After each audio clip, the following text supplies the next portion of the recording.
जय माता दी दोस्तों, कैसे हैं आप सब। दोस्तों बात कर रहे हैं 5 और 6 सितंबर की कि ये 2 दिन धनु राशि वालों के लिए कैसे रहने वाले हैं। इन 2 दिनों में धनु राशि वालों को क्या खुशखबरी सुनने को मिल सकती है, किन बातों में इन्हें सावधानी रखनी चाहिए। तो इन 2 दिनों का राशिफल जानने से पहले हम इन 2 दिनों का पंचांग जान लेते हैं। 5 सितंबर 2024 दिन गुरुवार रहेगा। भाद्रपद शुक्ल पक्ष की द्वितीय तिथि जो 12:23 तक रहेगी, उसके बाद तृतीय तिथि प्रारंभ हो जाएगी। शुभ योग रहेगा जो रात्रि 9:07 तक रहेगा, उसके बाद शुक्ल योग प्रारंभ हो जाएगा। उत्तरा फाल्गुनी नक्षत्र रहेगा जो सुबह 6:14 तक रहेगा, उसके बाद हस्त नक्षत्र प्रारंभ हो जाएगा। चंद्रमा कन्या राशि में। अभिजित मुहूर्त का समय रहेगा 11:54 से 12:44 तक। राहु काल का समय रहेगा दोपहर 1:53 से 3:28 तक। अब बात करते हैं 6 सितंबर की। 6 सितंबर 2024 दिन शुक्रवार रहेगा। भाद्रपद शुक्ल पक्ष की तृतीय तिथि जो 3:03 तक रहेगी, उसके बाद चतुर्थी तिथि प्रारंभ हो जाएगी। शुक्ल योग रहेगा जो 10:13 तक रहेगा, उसके बाद ब्रह्म योग प्रारंभ हो जाएगा।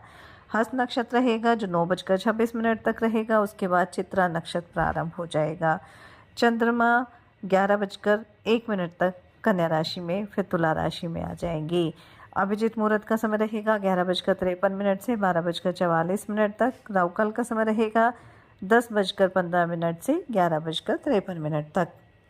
भाद्रपद मास के शुक्ल पक्ष की तृतीय तिथि को हरतालिका तीज का व्रत रखा जाता है और ये अखंड सौभाग्य के लिए ये व्रत रखा जाता है। और क्योंकि तृतीय तिथि 5 और 6 दोनों ही दिन रहने वाली है, लेकिन जो उदया तिथि रहेगी वो 6 सितंबर को रहेगी, इसलिए 6 सितंबर के दिन ही हरतालिका तीज का व्रत रखा जाएगा। और इस बार इस हरतालिका तीज पर बेहद शुभ संयोग बन रहे हैं, क्योंकि इस बार शुक्ल योग के साथ साथ रवि योग, हस्त नक्षत्र व चित्रा नक्षत्र का संयोग बन रहा है। और इस शुभ संयोग में माता पार्वती की पूजा अर्चना करना बेहद शुभ फलदायी रहने वाला है। इस दिन महिलाएं निर्जला व्रत रख के सुख व सौभाग्य की कामना करती हैं। तो इस दिन आप पूरे विधि विधान के साथ इस व्रत को करें। भगवान शिव और माता पार्वती की पूजा अर्चना करें। माता को 16 श्रृंगार का सामान अर्पित करें। हरतालिका तीज की व्रत की जो कथा होती है उसे पढ़ें, आरती करें। और ऐसा करने से आपका जो वैवाहिक जीवन है वो सदैव खुशहाल रहेगा। और आपके दाम्पत्य जीवन में अगर कुछ समस्याएं भी होंगी तो वो दूर हो जाएंगी और पति पत्नी के रिश्ते में मजबूती आएगी। और इस दिन पूजा का जो शुभ मुहूर्त रहेगा 6 सितंबर को, वो सुबह 6:02 से प्रारंभ होकर सुबह 8:33 तक रहने वाला है।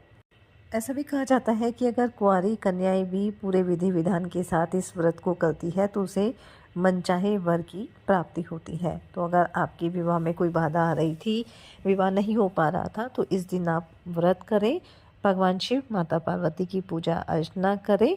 इससे आपके विवाह में जो भी समस्या थी वो दूर हो जाएगी। तो चलिए बात कर लेते हैं ये 2 दिन धनु राशि वालों के लिए कैसे रहेंगे। ये 2 दिन धनु राशि वालों के लिए सामान्य रहने वाले हैं, क्योंकि इन 2 दिनों में चंद्रमा की जो स्थिति है, वैसे तो कर्म स्थान में चंद्रमा है, लेकिन आप सब जानते हैं कि कन्या राशि में केतु है और जब चंद्र केतु की युति होती है तो ग्रहण दोष भी बनता है। इसलिए ये जो समय रहेगा ये आपके लिए थोड़ा सा सावधानी वाला भी रहेगा, क्योंकि इस दौरान आमदनी अच्छी खासी रहेगी, आय प्राप्ति के नए सोर्सेज भी बनेंगे, लेकिन कहीं ना कहीं मन में एक चिंता भी रहेगी। या आपने किसी से धन उधार लिया था तो वह आपसे वापस मांग सकता है, जिसको लेकर आप परेशान हो सकते हैं। लेकिन आपको धैर्य बनाकर चलना है, जल्दबाजी नहीं करनी है, ना ही कोई गलत काम आपको करना है। आप थोड़ा सा पेशेंस बनाकर चलिए।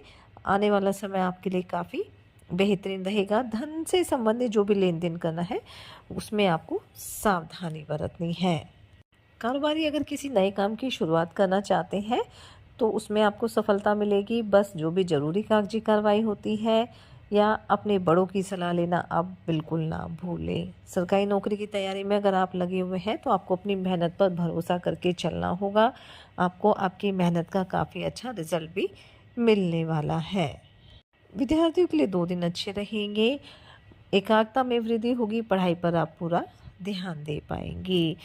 घर परिवार का पूरा सहयोग मिलने वाला है। कुछ पारिवारिक जिम्मेदारियां भी आपके ऊपर अधिक रहेगी, जिनको लेकर आपको थोड़ा एक्टिव भी रहना है। इन 2 दिनों में आपका कोई रुका हुआ काम पूरा हो सकता है, लेकिन किसी भी नए काम को अगर शुरू करना चाहते हैं तो उसमें बड़ों की सलाह आप ज़रूर ले लें। कारोबार में बड़े धन लाभ के योग बनेंगे, लेकिन कोई भी बड़ा लेन देन करते समय थोड़ा सतर्क रहना है। विदेश से अगर आप कारोबार कर रहे हैं तो वहाँ से लाभ प्राप्ति के नए योग बनने वाले हैं। दाम्पत्य जीवन आपका सुखद रहेगा। जीवन साथी के साथ आप किसी यात्रा पर भी जा सकते हैं। वहीं प्रेम संबंधों के लिए समय थोड़ा सामान्य रहेगा, कुछ अनबन हो सकती है, इसलिए अपने साथी के साथ थोड़ा सामंजस्य आपको कायम करके चलना होगा। किसी यात्रा पर भी आप जा सकते हैं, लेकिन इस दौरान आपको वाहन थोड़ा सावधानी पूर्वक चलाना है। अपनी सेहत को लेकर भी मन थोड़ा सा परेशान रह सकता है, लेकिन आपको किसी भी तरह की ढील नहीं देनी है। खान पान का ध्यान रखना है, योग ध्यान मेडिटेशन करना है। जो जातक विवाह योग्य है उसके लिए विवाह के उत्तम प्रस्ताव भी आ सकते हैं। वहीं अगर आप अपनी नौकरी में किसी तरह का बदलाव करना चाह रहे थे तो आपको कोई अच्छा ऑफ़र भी मिल सकता है, लेकिन इस ऑफ़र पर आगे बढ़ने से पहले अच्छी तरह से उसकी जांच पड़ताल भी आप कर लें। अगर कोई पारिवारिक समस्या लंबे समय से आपको परेशान कर रही थी तो आप उसे दूर करने के लिए घर के जो बड़े बुजुर्ग हैं उनसे बातचीत कर सकते हैं, आपको उसका समाधान मिल जाएगा। घर परिवार में किसी सदस्य की तरफ से आपको कोई खुशखबरी भी सुनने को मिल सकती है। वहीं अगर आपका पैतृक कारोबार है तो आपको अपने भाई बहनों के साथ थोड़ा सामंजस्य बना कर चलना है, ताकि आपको अपने कारोबार में लाभ की प्राप्ति हो। आप अपने घर परिवार में सुख सुविधाओं पर भी ज़्यादा ध्यान देंगे। अच्छा खासा धन भी आप खर्च कर सकते हैं, लेकिन आपको धन संचय करने का प्रयास भी करना है और अपने बजट का ध्यान भी रखना है।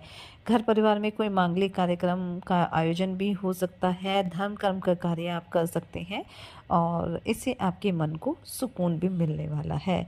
मित्रों के साथ भी आप किसी पार्टी में सम्मिलित हो सकते हैं या कहीं घूमने फिरने भी आप जा सकते हैं, लेकिन आपको अपने काम पर भी ध्यान देना है। तो कुल मिलाकर हम कह सकते हैं कि ये जो 2 दिन हैं वो धनु राशि वालों के लिए मिले जुले रहेंगे, लाभ के योग बनेंगे, लेकिन कहीं ना कहीं थोड़ी सावधानी भी बरतनी होगी। साथ ही सच्चे मन से आप ईश्वर आराधना करें, भगवान विष्णु की पूजा अर्चना करें। हरतालिका तीज रहेगी तो माता पार्वती और भगवान शिव की पूजा अर्चना भी आप करें। माता पार्वती को श्रृंगार का सामान अर्पित करें। ओम नमो भगवते वासुदेवाय नमः मंत्र का जाप भी करें। अपनी सामर्थ्य अनुसार गरीब ऐसाई लोगों की मदद करें, अपने बड़ों का सम्मान करें। इससे आपके घर परिवार में सदैव सुख शांति बनी रहेगी। ये 2 दिन आपके लिए मंगलकारी रहे। इसी मंगल कामना के साथ जय माता दी।